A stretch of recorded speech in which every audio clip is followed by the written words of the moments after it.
जुटाए परिश्रम के हाथ, मिलेगा भाग्य का साथ। जीवन में स्वप्न देखते समय कभी वास्तवता को भूलना नहीं चाहिए। गुलाब को स्पर्श करते समय कांटों का ध्यान रखना आवश्यक होता है। इस बात को मेष राशि के जातकों ने इस काल में मुख्य रूप से ध्यान में लेना चाहिए।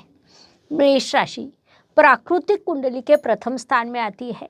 मंगल देव आपके राशि स्वामी और अष्टमेश भी है, अर्थात राशि स्वामी स्वयं कहीं न कहीं बाधा, परेशानी और संघर्ष निर्माण करता है, जिस कारण लगातार परिश्रम संघर्ष करना यह आपके जीवन की दिशा होती है। इस महीने आपके राशि स्वामी मंगल देव आपके चतुर्थ स्थान में अर्थात कर्क राशि में विराजमान है, जो जल तत्व की राशि है। अग्नि तत्व के ग्रह को जल तत्व की राशि अच्छी नहीं लगती। इस अंदरूनी संघर्ष का सामना करते हुए आपको इस काल में मार्गक्रमण करना है। नमस्कार, मैं एस्ट्रो गुरुमा डॉक्टर ज्योति जोशी आप सभी ज्योतिष प्रेमियों का हार्दिक स्वागत करती हूँ। हम दिसंबर 2024 महीने के राशि भविष्य को समझ रहे हैं। आज हम मेष राशि के जातकों के लिए ये महीना कैसा रहेगा, इस पर विस्तार से वार्तालाप करेंगे। विभिन्न दृष्टिकोण से इस महीने के ग्रह स्थिति का हम शास्त्रोक्त विश्लेषण करने वाले हैं। साथ ही वीडियो के अंत में मैं आपको इस महीने करने वाला विशेष उपाय भी बताने वाली हूँ, इसीलिए वीडियो को अंत तक देखना न भूलें। एक और महत्वपूर्ण बात है, हम विभिन्न दृष्टियों से ये महीना आपके लिए कैसा रहेगा ये बड़े विस्तार से बताते हैं। उस अनुसार इस महीने आपका अनुभव क्या रहा, ये आप हमें कमेंट द्वारा हम तक पहुंचा सकते हैं, ताकि हमारे इस मार्गदर्शन का आपको लाभ हो रहा है ये बात हम तक पहुंच सके।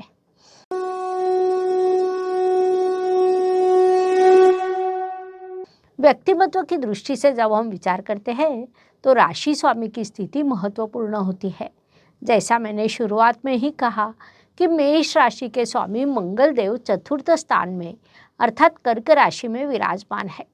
मंगल देव कर्क राशि में नीच अवस्था को प्राप्त होते हैं, अर्थात वह अपनी नापसंद राशि में विराजमान है। मंगल का अर्थ आक्रामकता, साहस होता है, जो आपकी राशि में प्राकृतिक रूप से देखा जाता है। ऐसे मंगल देव चतुर्थ स्थान में नीच अवस्था को प्राप्त हुए हैं। लेकिन वहाँ भी एक विशेष बात होती है, राशि स्वामी त्रिकोण का स्वामी भी होता है। वह चतुर्थ इस केंद्र स्थान में विराजमान होने के कारण कहीं न कहीं सकारात्मकता भी निर्माण होती है, जिस कारण राशि स्वामी शुभ फल देने के लिए बाध्य होता है। वह शुभ फल आपको इस काल में प्राप्त होने वाले हैं। आपने इस काल का सदुपयोग करना चाहिए।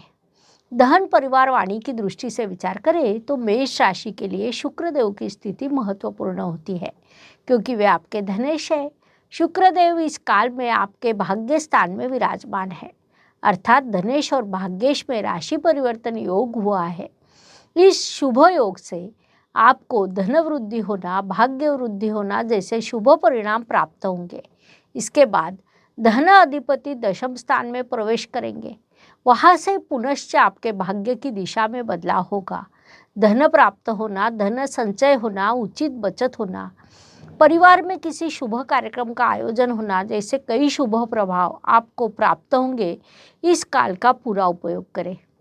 पराक्रम एवं परिश्रम की दृष्टि से विचार करें तो मेष राशि के लिए बुधदेव की स्थिति महत्वपूर्ण होती है, क्योंकि वे आपके परिश्रमेश है।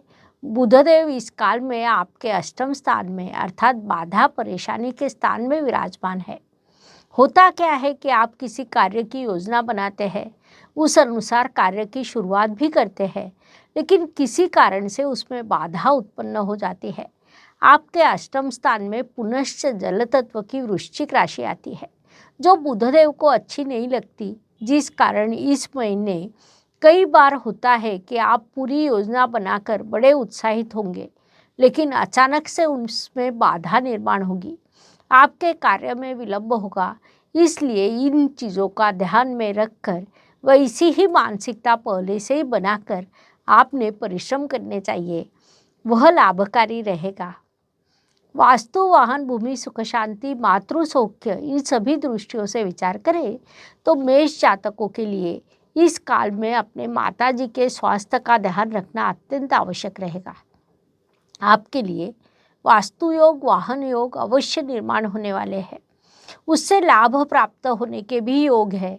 घर में आप अधिक समय देने वाले हैं, परिवार की ओर अधिक ध्यान देने वाले हैं। उससे आपको सकारात्मक प्रभाव प्राप्त होंगे। इस काल का पूरा लाभ उठाना चाहिए। शिक्षा, संतति, प्रणय की दृष्टि से विचार करें तो मेष राशि के लिए रविदेव की स्थिति महत्वपूर्ण होती है, क्योंकि वे आपके पंचमेश है। रविदेव भी आपके अष्टम स्थान में विराजमान है। अब इस स्थिति में क्या होता है कि आपकी पढ़ाई यदि अष्टम स्थान से संबंधित हो, अर्थात अकाउंट, सीए क्षेत्र में आप पढ़ते हो तो बड़ा लाभ होता है। फार्मेसी क्षेत्र में आपकी पढ़ाई शुरू हो तो उसमें भी आपको बड़ी सफलता मिलती है। संतति से आपका थोड़ा संघर्ष निर्माण हो सकता है, लेकिन संतति की उन्नति शुरू रहती है और उससे आपको समाधान मिलता है। प्रेम में धोखा होने के योग इस महीने के प्रथम पखवाड़े में है, लेकिन दूसरा पखवाड़ा आपके लिए सकारात्मक है। इस बात को मुख्य रूप से ध्यान में लें। स्वास्थ्य, कर्ज, प्रतिस्पर्धी, शत्रुओं की दृष्टि से विचार करें तो मेष राशि के लिए ये काल बड़े संघर्ष का कहा जा सकता है।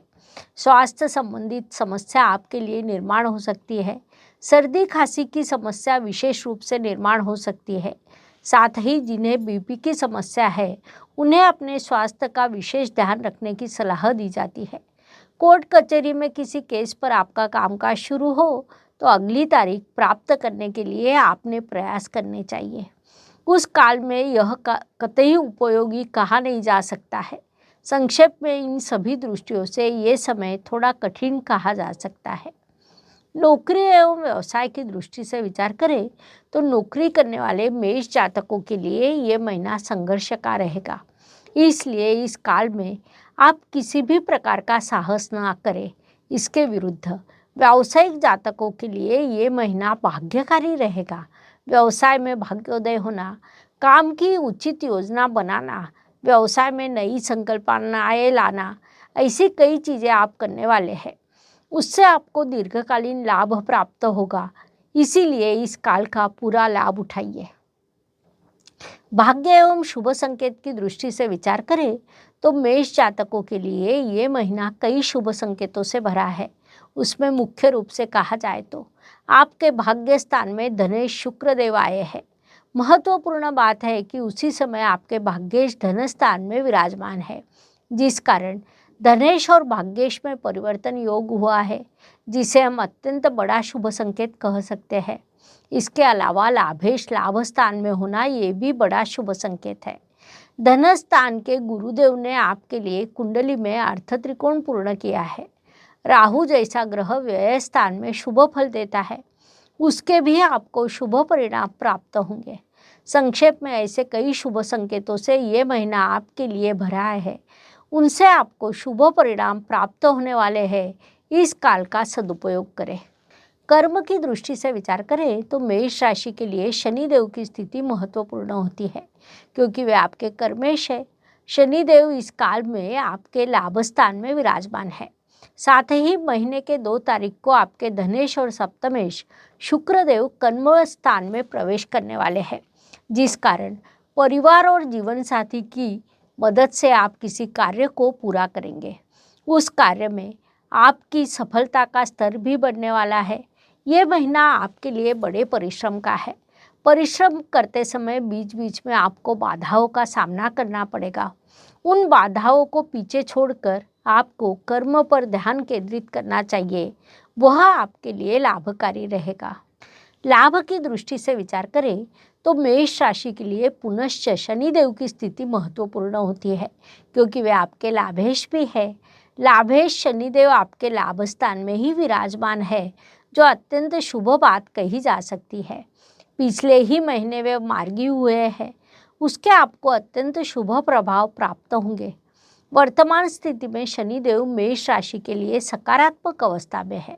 वे आपके व्यक्तित्व को पराश्रमी बनाते हैं, नई क्रिएटिविटी देते हैं, अप्रत्याशित धन लाभ के अवसर भी देते हैं।